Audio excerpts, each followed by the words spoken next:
Hello बच्चों, कैसे हो आप सभी। स्वागत है आपके प्यारे चैनल द फिजिक्स क्लासेस में।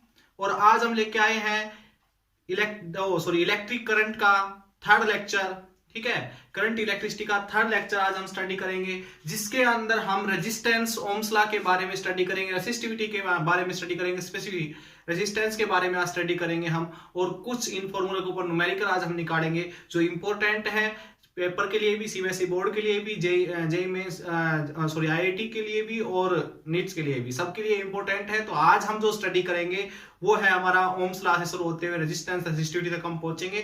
तो प्यारे बच्चों ध्यान दीजिएगा, सबसे पहले हम शुरुआत करते हैं ओम्स लॉ की। ओम्स लॉ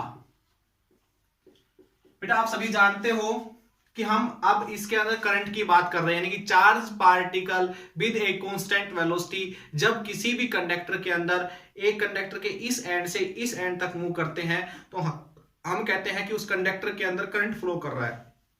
तो उस करंट की हम जब बात करते हैं तो सबसे पहली बात हमने बताया था कि किसी भी कंडक्टर के अक्रॉस, ये कंडक्टर है मान लीजिए, इस कंडक्टर के अक्रॉस एक सेल या बैटरी लगा देते हैं, यानी कि V पोटेंशियल डिफरेंस अप्लाई कर देते हैं इस कंडक्टर के अक्रॉस। तो इससे हम एक्सटर्नल इलेक्ट्रिक फील्ड अप्लाई करते हैं। ठीक है, तो हमने कहा कि इसकी वजह से इलेक्ट्रॉन इधर से इधर ड्रिफ्ट वेलोसिटी से मूव करते हुए इस एंड तक पहुंचते हैं और पॉजिटिव बैटरी के पॉजिटिव टर्मिनल तक ऐसा मान के चलते पहुंचते हैं। तो यहां पर क्या होता है कि इलेक्ट्रॉन जो यहां पर मूव कर रहे हैं उनकी वजह से इसके अंदर एक क्वांटिटी प्रोड्यूस होती है जिसको हम इलेक्ट्रिक करंट बोलते हैं, जो पॉजिटिव टर्मिनल से नेगेटिव की तरफ फ्लो करता है। ठीक है, तो ये हमने कहा कि जो ड्रिफ्ट वेलोसिटी है, अगर ड्रिफ्ट वेलोसिटी की फॉर्मूले की अगर हम बात करें तो ड्रिफ्ट वेलोसिटी का फॉर्मूला था ई टाउ बाई एम। आपको सभी को पता है ई टाउ बाई एम, और ई की वैल्यू क्या थी, V बाई एल, यानी कि पोटेंशियल डिफरेंस जो इस कंडक्टर के अक्रॉस अप्लाई किया गया और इस कंडक्टर की लेंथ L। यहां पर हमने ये चीज लेके चले, यहां पर वैल्यू पुट करेंगे इसकी E की, तो क्या आएगा V एम एल। ये L क्या है, कंडक्टर की लेंथ। टाउ क्या था यहां पर, रिलैक्सेशन टाइम। मैं कहता हूं ये एक पॉजिटिव एटम था, यहां से एक इलेक्ट्रॉन आया, इससे टकराया, फिर ये इलेक्ट्रॉन इससे टकराने के बाद कोलिजन हुआ, उसके बाद दूसरे एटम में, तो यहां से यहां तक जो इसको टाइम लगा था इस इलेक्ट्रॉन को इससे टकराने को, इसके टकराने के बाद इस कंडक्टर के अंदर, तो ये जो था ये हमारा रिलैक्सेशन टाइम था। इस टाइम तक ये क्या था, फ्री था, रिलैक्स था। ओके, ये चीज हमने स्टडी की थी। तो हमारी drift velocity potential difference, drift velocity electric field के ऊपर डिपेंड करती है। रिपीट कर देता हूं, ड्रिफ्ट वेलोसिटी पोटेंशियल डिफरेंस और drift velocity electric field, external electric field के ऊपर डिपेंड करती है। ठीक है, और ड्रिफ्ट वेलोसिटी और करंट के बीच में मैंने रिलेशन निकाली थी, NaEVD। NaEVD यानी कि current is directly proportional to VD और पोटेंशियल और VD is directly proportional to potential. तो इससे हम ये कह सकते हैं कि current is directly proportional to drift velocity और drift velocity directly proportional to potential. तो यहां से ओम्स ने क्या कहा कि हम ये कह सकते हैं कि इस कंडक्टर में कितना करंट होगा, it's depend on applied potential difference, क्योंकि जितना ज्यादा पोटेंशियल डिफरेंस उतनी ज्यादा उसकी ड्रिफ्ट वेलोसिटी इलेक्ट्रॉन्स की, और जितनी ज्यादा ड्रिफ्ट वेलोसिटी उतना ही ज्यादा उसके अंदर करंट। तो ये कहा गया, ओम्स ने कहा कि current is directly proportional to potential difference applied across this conductor. या फिर हम कह सकते हैं कि potential difference applied across this conductor is directly proportional to current flow in this conductor. यहां पर ये दो फॉर्मूले हैं, अब इनमें से कौन सा लेके चलना था। एक्सपेरिमेंटली ये फॉर्मूला सही नहीं था, तो ओम्स अकॉर्डिंग ये फॉर्मूला हम लेके चलेंगे। तो V is directly proportional to I। यहां पर ये बात आपको शायद क्लियर हो गई होगी। अब देखिए V is equal to RI। देखिए बेटा, जब भी प्रोपोर्शनलिटी के साइन हम हटाते हैं तो कोई ना कोई कांस्टेंट वैल्यू हमें लगानी पड़ती है। तो यहां पर हमने कांस्टेंट वैल्यू लगाई R, और R यहां पर प्रोपोर्शनलिटी कांस्टेंट, जिसको नाम दिया गया रेजिस्टेंस। क्या नाम दिया गया, रेजिस्टेंस नाम दिया गया। यानी कि जितना ज्यादा इस कंडक्टर का रेजिस्टेंस, ठीक है, उसी हिसाब से हम रेजिस्टेंस है क्या, अब रेजिस्टेंस के ऊपर ही हम जाएंगे तो वही हम डिस्कस करेंगे, कितना ज्यादा रेजिस्टेंस कब होगा, कैसे होगा, किस बात पर रेजिस्टेंस डिपेंड करेगा, वो नेक्स्ट लेक्चर में, सॉरी नेक्स्ट टॉपिक में हम डिस्कस करेंगे। तो ये बात आपको आई थिंक समझ में आ गई होगी। तो यहां से जो आर है उसकी डेफिनेशन क्या आ गई, V upon I. R resistance है और इसकी यूनिट क्या होती है, आर की यूनिट होती है, it is officially definition of resistance, ये भी कह सकते हो। रेजिस्टेंस की ऑफिशियली डेफिनेशन है V बाई आई, यानी कि ये कह सकते हो परमानेंट डेफिनेशन है ये आर की, V बाई आई, यानी कि potential difference across a conductor per unit electric current flow this conductor. ठीक है, तो यूनिट ऑफ रेजिस्टेंस क्या होगी, यूनिट ऑफ रेजिस्टेंस की हम बात कर रहे थे, यूनिट ऑफ रेजिस्टेंस होगी बेटा वोल्ट पर एम्पियर, जिसको शॉर्ट में कहा सकते हैं हम वोल्ट पर एम्पियर, शॉर्ट में इसको ओम का नाम दिया गया, ये है इसकी यूनिट ओम। रेजिस्टेंस को ओम में नापा जाता है। ठीक है बेटा, तो आई थिंक ये चीज आपको समझ में आ गई, इसको साफ कर दूं मैं। देखिए नेक्स्ट देखिएगा, नोट्स बनाते रहिएगा, पॉज कर लीजिएगा वीडियो को बीच में और लिख लीजिएगा इन सारी चीजों को जो लिखवाई जाती है आप लोगों को। अच्छा, अगर मैं किसी भी कंडक्टर के अक्रॉस 1 वोल्ट अप्लाई करूं और उस कंडक्टर के अंदर 1 एम्पियर करंट फ्लो कर रहा हो, तो उस समय आपके पास आर की वैल्यू क्या होगी, V अपॉन आई, यानी कि 1 अपॉन में 1, तो आर की वैल्यू क्या आ गई 1 ओम। यानी कि जब 1 वोल्ट अप्लाई करने के बाद 1 एम्पियर करंट फ्लो करे, 1 वोल्ट पोटेंशियल डिफरेंस अप्लाई करने के बाद 1 एम्पियर करंट फ्लो करे, तो समझ लेना उस कंडक्टर का रेजिस्टेंस 1 ओम है, इसलिए ऐसा हो रहा है। तो आई बात समझ में, डेफिनेशन समझ में आई इसकी। ये छोटी सी डेफिनेशन थी कि किसी भी कंडक्टर का रेजिस्टेंस 1 ओम कब होता है। ठीक है, 1 वोल्ट अप्लाई करने के बाद उसके अंदर से 1 एम्पियर करंट फ्लो हो रहा हो। तो ये था हमारा ओम्स लॉ। इसी ओम्स लॉ को हम आगे बढ़ाते हैं, इसके ग्राफ करते हैं। ठीक है, हम V और I के बीच में ग्राफ बनाते हैं, दोनों एक दूसरे के ऊपर डिपेंड करते हैं, डायरेक्टली प्रोपोर्शनल है, तो ग्राफ क्या आएगा, V I कैरेक्टरिस्टिक्स भी हम इसको बोल सकते हैं। देखिएगा, V I कैरेक्टरिस्टिक्स भी हम इसको बोल देते हैं, रिपीट कर देता हूं मैं ग्राफ बनाते वक्त। तो graph between V and I, तो बेटा एक साइड लेकर चलेंगे हम I और एक साइड लेकर चलेंगे V। तो V और I दोनों डायरेक्टली प्रोपोर्शनल है, तो ग्राफ आएगा स्ट्रेट लाइन, ये ग्राफ आएगा। ठीक है बेटा, आई थिंक आपको इसी समझ में आ गई होगी। और अगर ग्राफ बनाना हो आपने किसके बीच में, graph between I and V, I और V के बीच में ग्राफ बना रहा हूं, यानी कि इधर ले लीजिए V और इधर ले लीजिए I, तो भी ग्राफ यही आएगा, क्योंकि मैंने दोनों डेफिनेशंस की बात यहां से की थी, V is directly proportional to I और I is directly proportional to V, तो यही ग्राफ आने वाला है, चाहे आप V और I के बीच में बनाइए, चाहे I और V के बीच में बनाइए। ठीक है, इस ग्राफ से क्या समझते हो हम देखिएगा, डेफिनेशन क्या थी, अभी हमारे पास जो R आया था, R क्या था, V बाई I। ठीक है, यहां पर जो ग्राफ में ये क्या है, एक स्ट्रेट लाइन है, स्ट्रेट लाइन है। मेडिकल वाले बच्चे थोड़े ध्यान समझिएगा, नॉन मेडिकल वाले बच्चों को मैं थोड़ा जल्दी समझ में आ जाएगी ये चीज, आप मेडिकल वाले बच्चे भी ध्यान से समझिएगा इस चीज को। यहां पर एक स्ट्रेट लाइन है, ये एक स्ट्रेट लाइन है, तो स्ट्रेट लाइन का स्लोप क्या होगा, स्लोप यानी कि एक्स एक्सिस के साथ झुकाव, कितना ये लाइन एक्स एक्सिस के साथ झुकी हुई है, इसको बोलते हैं स्लोप।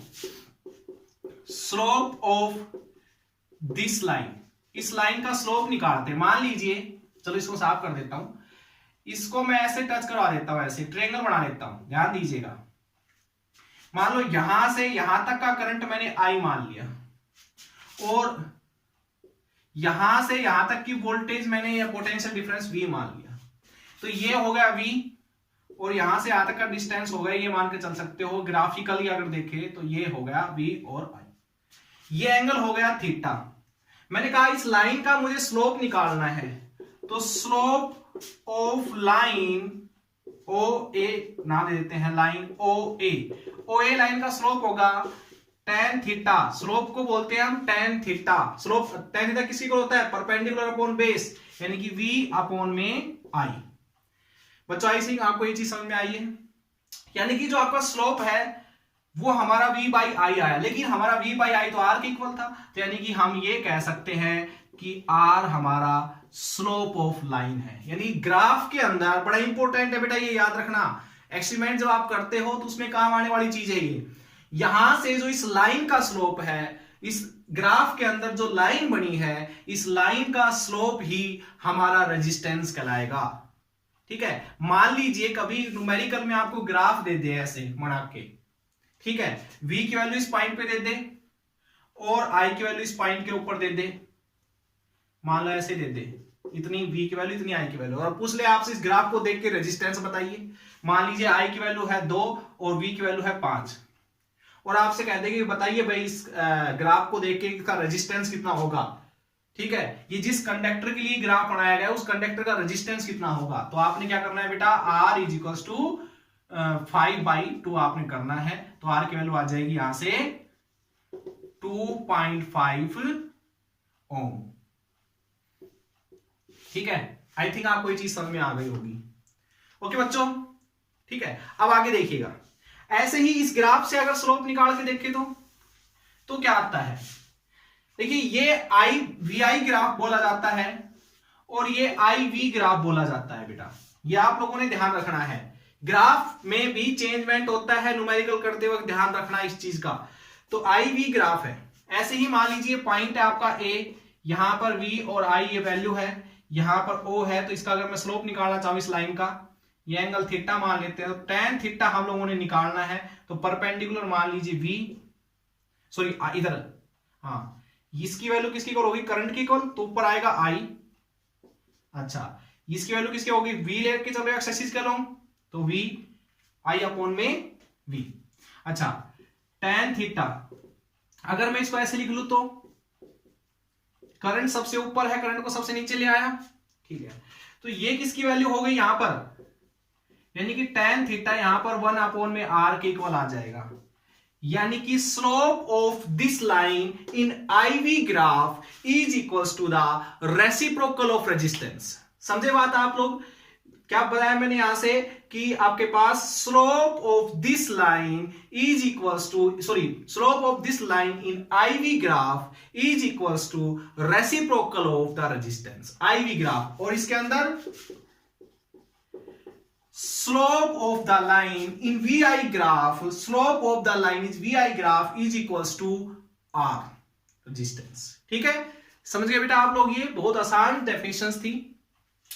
अब देखो मैं इस ग्राफ को अगर देखता हूं तो tan थीटा की वैल्यू अगर ज्यादा होती है, tan थीटा की वैल्यू अगर ज्यादा निकल के आती है इस ग्राफ से, तो समझ लो रेजिस्टेंस भी कैसा है, ज्यादा है, क्योंकि रेजिस्टेंस और स्लोप दोनों इक्वल है, ये कह सकते हो।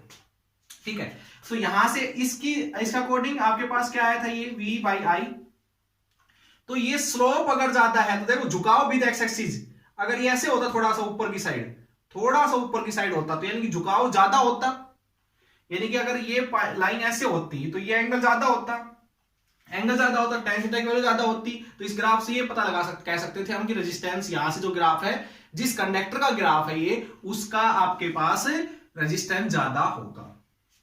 अगर हम बात करते हैं ये आपके पास किसी कंडक्टर के लिए ये ग्राफ आ रहा है v और i के बीच में, तो थीटा क्या होता है यहां पर, छोटा होता, थीटा होता है, tan थीटा की वैल्यू छोटी होती, r की वैल्यू छोटी होती, तो इसका मीनिंग ऐसा कह सकते थे कि जिस कंडक्टर के लिए ग्राफ बना है उसका रेजिस्टेंस कम होगा।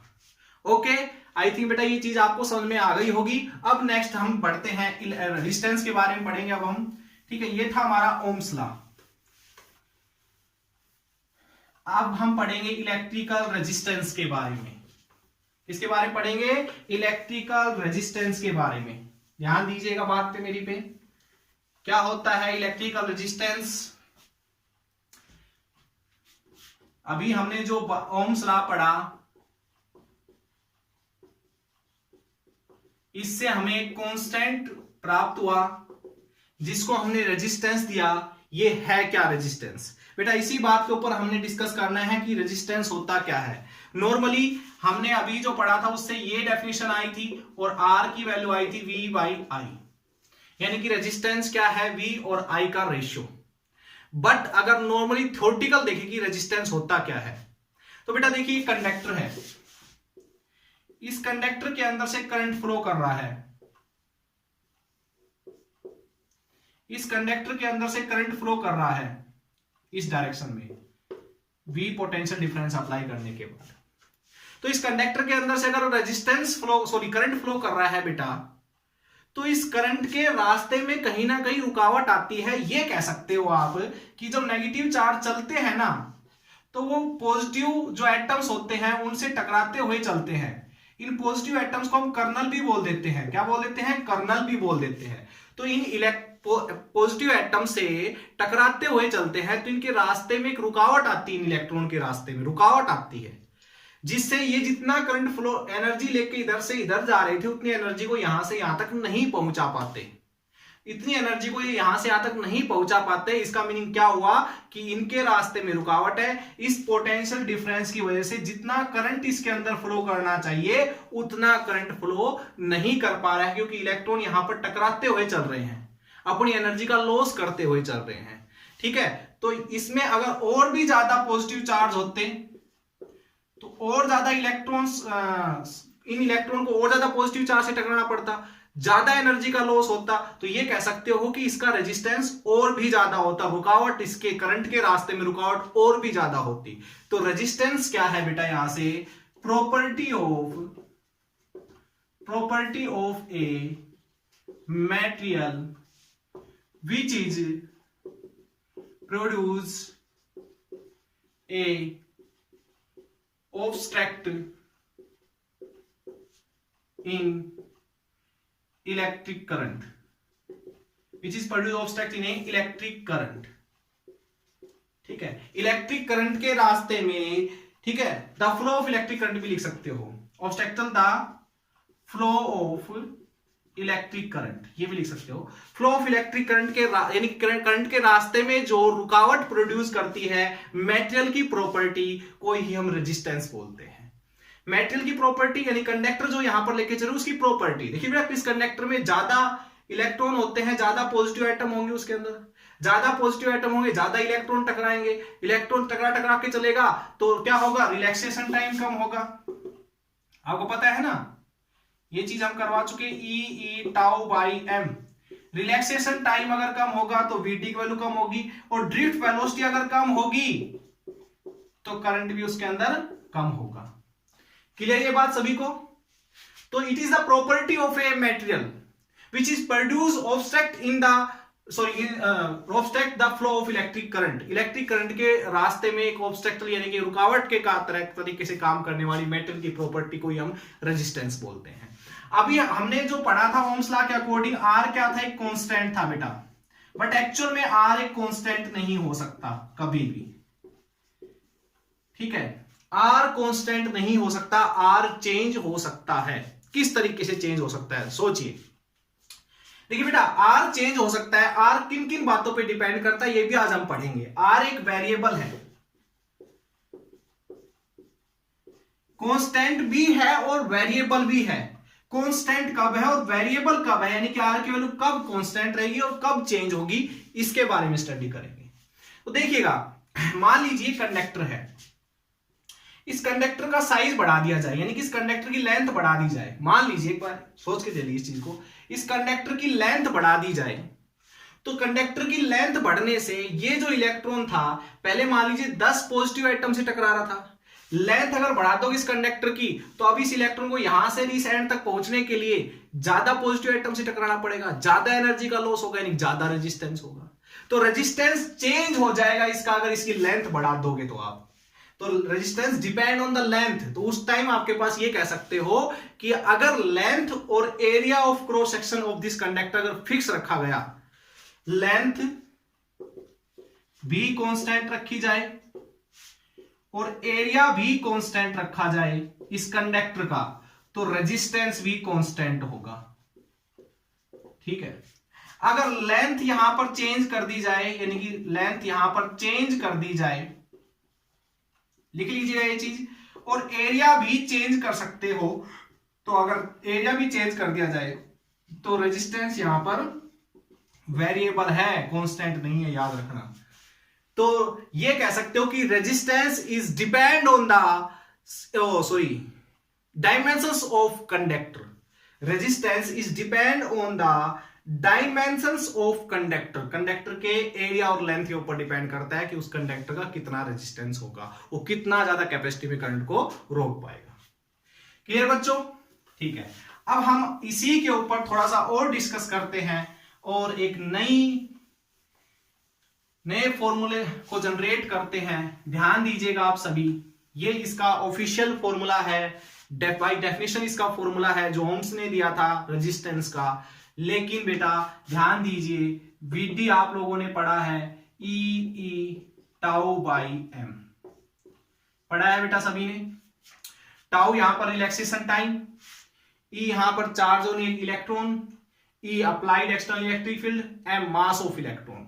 ये सारी चीजें हमने पढ़ चुके हैं प्रीवियस लेक्चर में। अगर आपको नहीं पता है तो बेटा पीछे का लेक्चर जरूर देखें, क्योंकि आप लोग क्या करते हो कि वीडियो आपने चला तो ली लेकिन आप उसको पूरा नहीं देखते हो।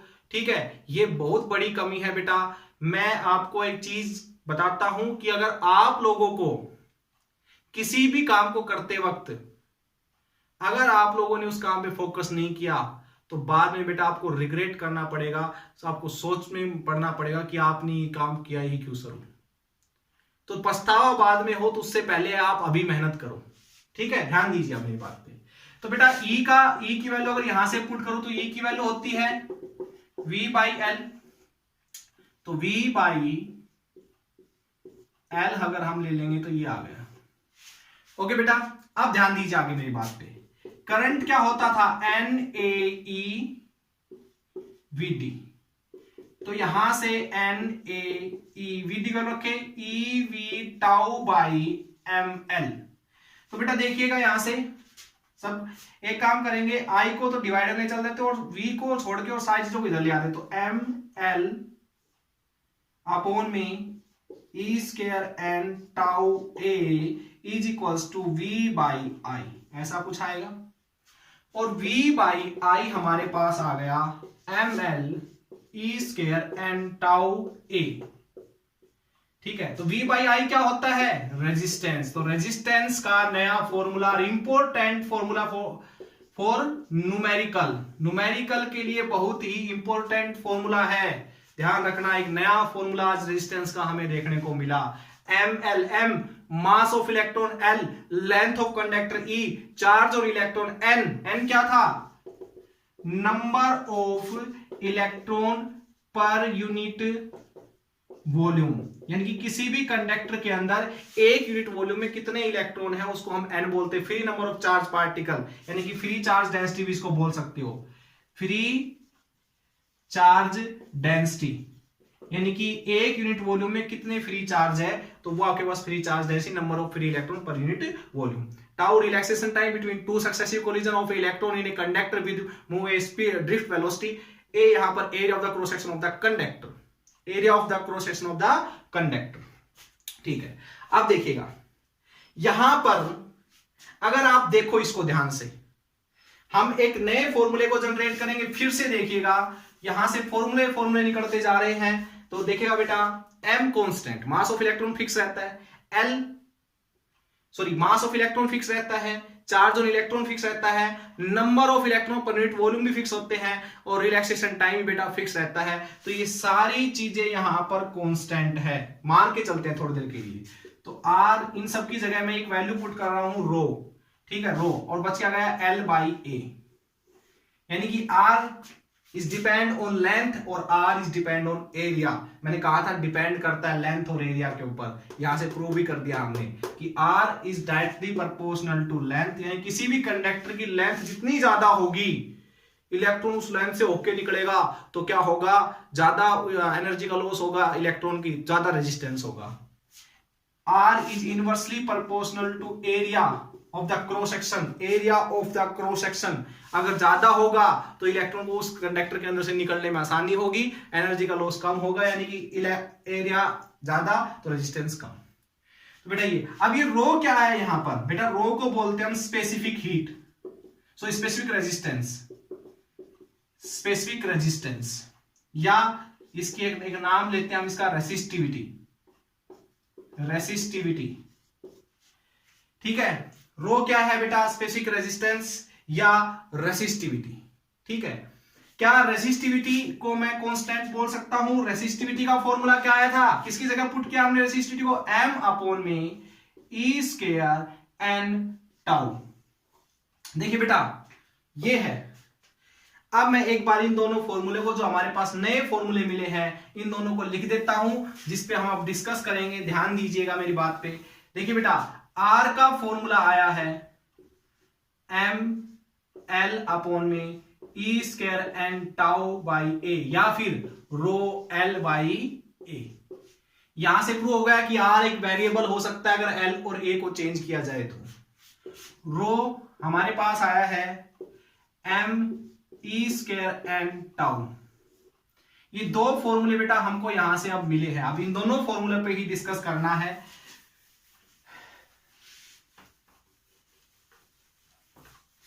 अभी हमने कहा कि R is directly proportional to L और R is inversely proportional to A। ठीक है, तो अगर दोनों को कंबाइन करेंगे तो एक कांस्टेंट वैल्यू पुट करेंगे, जिसको हमने रो नाम दिया है, रेसिस्टिविटी।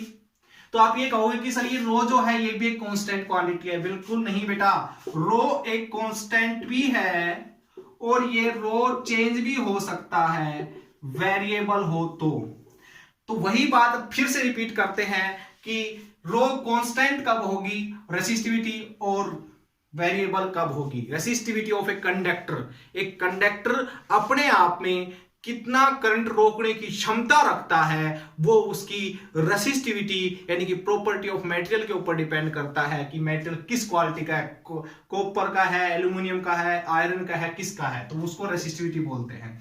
आप कहोगे सर आयरन का एक छोटा सा टुकड़ा ले लो और आयरन का एक बहुत बड़ा टुकड़ा ले लो, तो आयरन की प्रॉपर्टी तो सेम ही रहती है।